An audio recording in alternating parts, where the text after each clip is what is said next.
శ్రీమాతే నమః. Welcome to Sushmita vlogs అండి. అందరూ బాగున్నారా? నేను కూడా బాగున్నానండి. చాలామంది ప్రతి శనివారం కూడా రావి చెట్టుకి తిరుగుతూ ఉంటారు. కానీ ఆదివారం ఎందుకు పూజ చేసుకోకూడదు అని ఒక ఆవిడ క్వశ్చన్ వేసిందండి. ఆ క్వశ్చన్కే అండి ఈ వీడియో. అందరూ కూడా చూడండి, తెలుసుకోండి, సపోర్ట్ చేయండి, లైక్ చేయండి అండి. మరి వీడియోలోకి వెళ్ళిపోదాం. దాదాపు ప్రతి గుడిలోనూ రావి చెట్టు ఉంటుంది. భగవంతుని స్వరూపంగా రావి చెట్టును భావిస్తారు. పురాణాల్లో కూడా ఈ చెట్టు గురించి ప్రస్తావన ఉంటుంది. రావి చెట్టును పూజించడం వల్ల అనేక ప్రయోజనాలు ఉంటాయని నమ్ముతారు. ఈ చెట్టు చుట్టూ ప్రదక్షిణాలు పూజలు చేస్తే అనేక దోషాలు సమస్యలు తొలగిపోతాయి. ఈ చెట్టును పూజిస్తే సంతాన ప్రాప్తి కలుగుతుంది. అయితే ఈ చెట్టును ఎప్పుడు పూజించాలి, ఎప్పుడు పూజించకూడదో మనం తెలుసుకుందాం. అయితే ఆదివారము పూజ చేయకూడదంట. రావి చెట్టుని ఆదివారం నాడు పొరపాటున కూడా తాకకూడదు, చెట్టుకు నీరు సమర్పించకూడదని చెప్తున్నారండి పండితులు.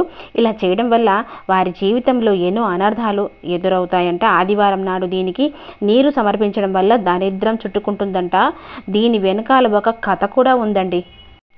లక్ష్మీదేవి అక్క దరిద్ర దేవత జ్యేష్ఠాదేవి ఓ రోజు మహావిష్ణువు దగ్గరికి వెళ్తారు. అయితే తాము నివసించడానికి స్థలాన్ని ఇవ్వమని కోరుకుంటారు. శ్రీ మహావిష్ణువు ఇద్దరు రావి చెట్టు మీద నివాసం ఉండమని చెప్తారు. విష్ణుమూర్తి లక్ష్మీదేవిని వివాహం చేసుకోవాలన్నప్పుడు తన అక్క దరిద్ర దేవత జ్యేష్ఠాదేవికి వివాహం కాలేదని చెప్పి బాధపడిపోతుంది. ఆమె వివాహం జరిగిన తర్వాత పెళ్లి చేసుకోవాలని చెప్తుంది. ఎలాంటి వరుడు కావాలో చెప్పమని మహావిష్ణువు దరిద్ర దేవతను అడుగుతారు.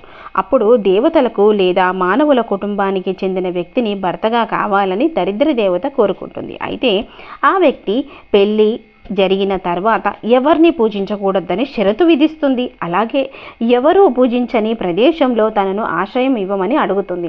తనకు తగిన వరుడు దొరకడం చాలా కష్టమని దరిద్రదేవత అనుకుంటూ ఉంటుంది. కానీ విష్ణుమూర్తి ఋషి అనే వ్యక్తిని తీసుకొని వచ్చి వివాహం జరిపిస్తాడు. ఇద్దరు ఎటువంటి పూజలు చేయకుండా దరిద్రమైన జీవితం జీవించాలని అనుకుంటారు. విష్ణుమూర్తి దరిద్ర దేవతలని ఆదివారం రోజు రావి చెట్టులో నివసించమని చెప్తాడు. అందుకే ఆ రోజు దేవతలందరూ రావి చెట్టును విడిచిపెడతారు. అందువల్లే ఆదివారం నాడు రావి చెట్టును పూజించరు. మిగతా వారాల్లో రావి చెట్టును పూజించవచ్చు. ఆదివారం రోజు రావి చెట్టుకు నీరు పోస్తే ఇంట్లో దరిద్రం తాండవిస్తుందని చెప్తున్నారండి పండితులు. చెప్పటమే ప్రతి పనిలో నిరాశ ఎదురవుతుందంట. అందుకే పొరపాటున కూడా ఆదివారం రోజు రావి చెట్టుకి నీరు సమర్పించుకోకూడదు. అలాగే ప్రదక్షిణాలు కూడా చేయకూడదు, తాకకూడదండి. రావి చెట్టు కింద దీపం వెలిగిస్తే కలిగే ప్రయోజనాలు ఏంటో తెలుసుకుందాము. రావి చెట్టు కింద దీపం వెలిగించడం వల్ల శనిదేవుడు ఆశీస్సులు లభిస్తాయంట. మనకైతే ఒక వ్యక్తి శ్రేయస్సు కూడా లభిస్తుంది.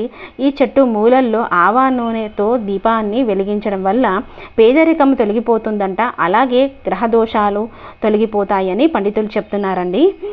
ఇంకోటి, శనివారం రావి చెట్టు కింద దీపం వెలిగించడానికి ప్రత్యేకమైన రోజుగా భావిస్తారండి. అలా భావించాలంట.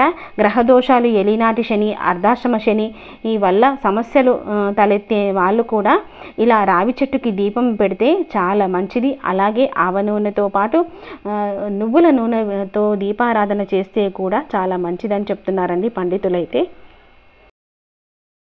రావి చెట్టు ఆకులతో పరిహారం అండి. రావి చెట్టు ఆకులతో కొన్ని పరిహారాలు కూడా చేసుకోవచ్చండి. పాటించడం వల్ల మంచి జరుగుతుంది. గురువారం నాడు రావి చెట్టు ఆకులు కోసి గంగాజలంతో వాటిని శుభ్రం చేసుకోవాలండి. వాటికి పసుపు చందనము రాసి ఓం శ్రీం హీం నమః అని రాసి దానిపై వెండి నాణెం ఉంచి భద్రంగా ఉంచుకోవాలంట. మీ వద్ద వెండి నాణెం ఉంటే ఇలా చెయ్యండి.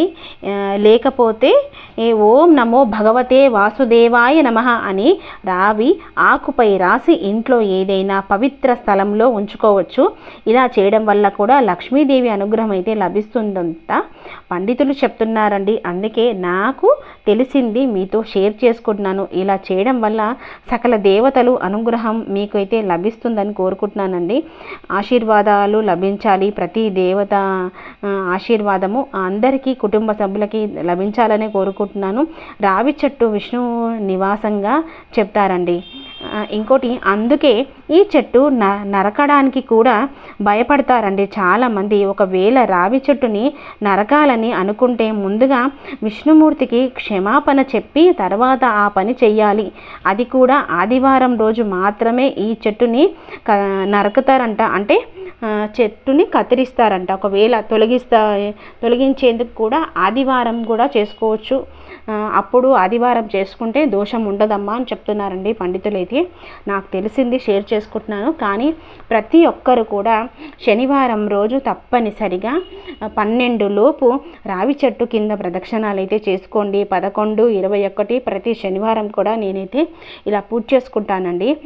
నువ్వుల నూనెతో సరే ఆవ నూనెతోనైనా సరే దీపారాధన చేసుకొని కొద్దిగా చక్కెర సమర్పిస్తానండి చీమలకైతే. ఇలా సమర్పించడం వల్ల కూడా మన ఇంట్లో భార్యాభర్తలకి ఇరువురికి సఖ్యత ఏర్పడుతుందంట. మంచి సఖ్యత, గొడవలు జరగవమ్మా. అందుకే రావి చెట్టుకి పూజ చేసుకుంటారు అందరూ కూడా.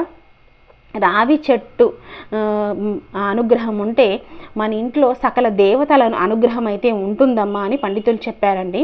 ఈ వీడియో షేర్ చేసుకుంటున్నాను. ఈ వీడియో కథ అందరూ కూడా తెలుసుకోవాలని కోరుకుంటున్నానండి. మీ ఫ్రెండ్స్కి, రిలేటివ్స్కి ఆదివారము రావి చెట్టుకు ఎందుకు పూజ చేసుకోవద్దు అని డౌట్ క్లియర్ అయితే అయిపోయిందండి.